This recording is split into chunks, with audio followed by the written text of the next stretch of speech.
તો નવસારીના પરથાણ ગામ નજીક નેશનલ હાઈવે નંબર 48 પર એક ગંભીર અકસ્માત સર્જાયો હતો।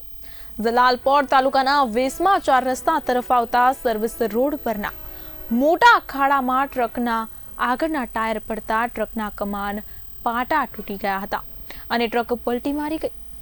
મુખ્ય કારણ વરસાદના કારણે સર્વિસ રોડ પર ભરાયેલું પાણી અને સમયસર મરામત ન થયેલા ખાડા હોવાનું સામે આવ્યું છે।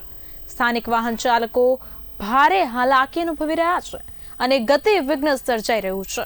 હાઈવે ઓથોરિટી ટોલ ટેક્સ તો વસૂલ કરે છે, પરંતુ રસ્તાઓની દેખરેખ મામલે બેદરકારી અપનાવતી હોવાનું સ્થાનિક લોકોમાં ભારે આક્રોશ જોવા મળી રહ્યો છે। ખાસ કરીને નવસારીથી મીઠોડા પુલ સુધીના સર્વિસ રોડની હાલત બિસ્માર બનતી જઈ રહી છે, જેને તાત્કાલિક મરામત કરવાની માંગ ઉઠી છે।